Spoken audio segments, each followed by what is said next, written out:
기도는 하나님과 대화하는 것이며 하늘 아버지와의 관계다.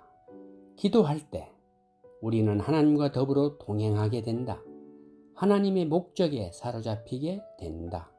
기도는 하나님께 드리는 것이지만 기도의 대상인 하나님은 기도의 동행자이기도 하다. 하나님은 자신의 자녀들과 연합함으로써 이 땅을 다스리신다. 연합의 매개체가 기도다. 하나님은 이 땅에 믿는 자들의 기도를 들으시고 그 기도에 동조하시며 이 세상을 통치하신다. 그것이 하나님의 통치 원리다. 우리가 하나님과 함께 일하는 자로서 너희를 권하노니 하나님의 은혜를 헛되이 받지 말라. 고린도후서 6장 1절. 바울이 밝힌 대로 피조물 된 우리는 창조주 하나님과 함께 일하는 존재다. 우리는 정구라고 할 수 있다. 정구의 불이 밝혀지기 위해서는 전원에 접속되어야 한다. 정구 자체로서는 아무런 쓸모가 없다. 그러나 스위치를 켜는 순간 정구를 통해서 빛이 나온다. 그 빛이 어둠을 밝힌다.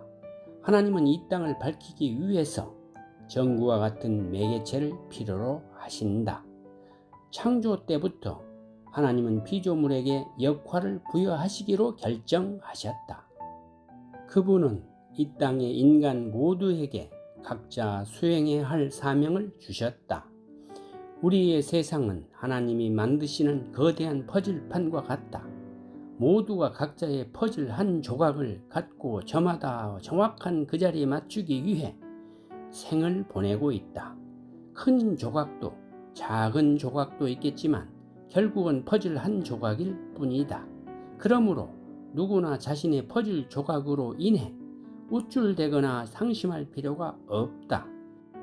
퍼즐 한 조각이라고 해서 전적인 수동성만 있는 것이 아니다. 하나님은 인간들에게 자유의지를 주셨다.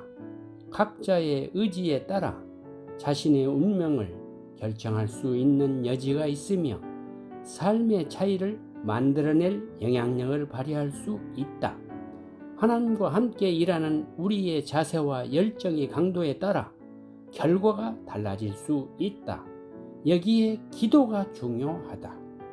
하나님과 함께 드리는 기도에 따라 전구에서 발하는 빛의 세기가 달라진다. 전구에 보내지는 전원의 강도에 따라 빛이 미치는 범위, 영향력의 차이가 나온다. 하나님과 함께 기도하며 일하기에 어디서 기도하는지는 중요하지 않다. 가장 필수적인 것은 기도하는 것이다. 교회나 기도원이 아니어도 된다. 일터에서, 가정에서, 학교에서, 군대에서, 심지어 감옥에서도 효과적인 기도를 드릴 수 있다. 로마의 컴컴한 감옥에 갇혀 있던 바울의 기도가 에베소 교회를 변화시켰다는 사실을 기억하라. 골방에서의 작은 신음소리와 같은 기도가 나비 효과를 일으켜 민족의 운명까지도 바꿀 수 있다.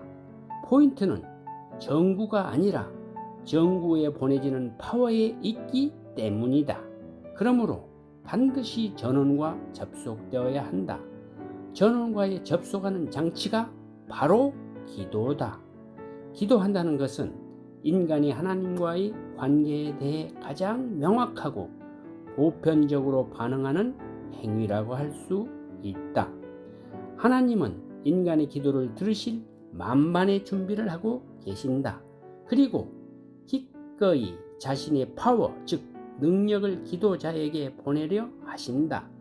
기도를 통해 우리는 인생의 해결자이자 퍼즐판의 주인이신 하나님께 나아갈 수 있다. 하나님께 나아갈 수 있다는 것은 피조물로서는 엄청난 특권이다. 이 특권은 우리에게 간단히 주어진 것이 아니다. 예수 그리스도가 치르신 엄청난 희생의 대가로 주어진 것이다. 기도할 수 있다는 것은 믿는 자들에게 주어진 선물이다. 보배와 같은 선물이다. 구원받은 이후에 믿는 자들이 받은 가장 큰 선물이 기도라는 사실을 믿어야 한다. 선물은 열어보아야 한다. 그리고 효과적으로 사용되어야 한다. 하나님과 함께 기도하기 위해서는 하나님을 믿는 믿음이 있어야 한다. 기도자에게 필요한 것은 종교적 의식이나 행위가 아니라 하나님과 바른 관계를 맺는 것이다. 기도자는 믿음에 굳게 서야 한다.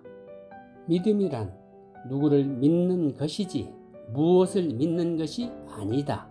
믿음은 예수님의 부활을 믿는 것이 아니라 부활하신 예수님 자체를 믿는 것이다. 부활하신 예수님을 믿는 사람이 바로 신자이다. 그분이 나에게서 찾는 것은 무엇인가? 바로 나이다. 이것이 전부다.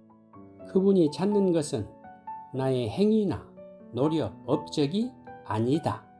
그분이 찾는 전부는 바로 나 자체뿐이다. 신앙생활은 연애하는 것이라고 할 수 있다. 예수님과 우리가 서로를 찾아 연애하는 것이다. 연애하면 눈에 뵈는 것이 없다. 눈에 콩깍지가 낀다. 하나님밖에 예수님밖에 보이는 것이 없는 상태, 이것을 믿음이라고 한다. 신자의 태도 변화는 이렇게 진행된다. 먼저 대상과의 만남이 있다. 그 대상과의 엄청난 위상 차이를 느끼며 그 대상에게 굴복한다. 그리고 그 대상과의 관계가 이루어진다. 이것이 믿음이다. 이 믿음이 있는 사람은 그 대상의 지시에 따라 실행할 수 있다. 우리는 대상보다는 현상을 믿을 때가 많다. 현상만을 믿는 사람들은 대상과의 관계가 없는 사람이다. 무언가를 주실 것이라는 현상에만 집착하면 그 무언가를 받지 못했을 때 실망하고 좌절한다. 믿음은 바라는 것들이 실상이다. 하나님이 바라는 것을 실제인 것으로 알고 사는 태도를 믿음이라고 한다. 지금 우리의 문제는 믿음의 본질에서 떠나 있다는 것이다. 믿음의 대상인 하나님 자체를 갈망하지 않고 그분의 능력만 바라보고 있는데 문제가 있다. 우리가 믿음 생활을 하는 데에는 수많은 동기가 있다. 경제적인 어려움, 인간관계의 갈등, 인생의 허무함, 자녀 문제, 질병의 치유, 죽음 이후의 안전 보장 등 여러 이유로 하나님을 찾고 있다. 대부분의 인간은 하나님을 도구로 이용해 자신의 삶을 형통하게 하려는 동기를 지니고 있다. 예수님에게도 수많은 동기를 지닌 무리가 몰려왔다. 그 무리에게 예수님은 오직 한 가지만을 말하셨다. 너희들의 동기가 잘못되었다. 오직 하나님과의 관계를 위해, 오직 하나님만을 위하여, 오직 하나님만을 목적으로 나와야 한다. 믿음의 사람들은 주님을 왕으로 섬기고 그분을 위해 사는 사람들이다. 믿음의 사람들은 종교적인 신자의 길을 거부하고 과감히 하나님을 따른다. 믿음의 길은 우리가 계획하는 방식으로 하나님께 가는 길이 아니다. 믿음의 길은 하나님이 제시하는 방식으로 우리에게 주시는 하나님의 길이다. 믿음을 지니기 위해서는 믿음의 대상을 신뢰해야 한다. 아브라함과 이삭은 모리아 산으로 가는 사흘간의 여행길에서 우리의 이해를 초월하는 하나님을 믿음으로 받아들이고 예배했다. 그 길은 신뢰의 길이었다. 우리도 그 길을 가야 한다. 거듭 말하지만 하나님과 동행하며 기도하기 위해서는 무엇보다 믿음이 필요하다. 믿음이 없으면 기도할 수 없다. 믿음의 본질에서 떠나 있을 때 믿음의 대상이신 하나님과 결코 더불어 갈 수 없다. 하나님과 함께 기도할 수 없고 결과적으로 우리의 모든 기도에서 능력이 상실된다. 정부가 아무리 노력해도 그 자체로는 빛을 발할 수 없다. 빛의 근원과 접속하지 않는 한 정부 자체의 노력은 결국 무의로 돌아갈 수밖에 없다. 우리의 기도도 마찬가지다. 믿음의 본질에서 떠난 기도는 울리는 꽹과리와 같다.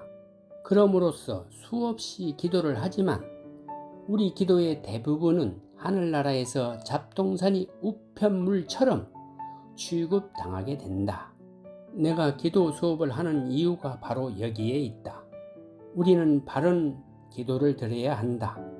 바른 기도를 드리기 위해서는 바른 믿음을 지녀야 한다. 부디 이 기도 수업 영상을 보시는 믿음의 동역자님들께서 믿음의 본질을 이해하고 오직 믿음의 대상이신 하나님만을 바라보며 그분과 동행하는 기도 여정을 떠나시길 바란다.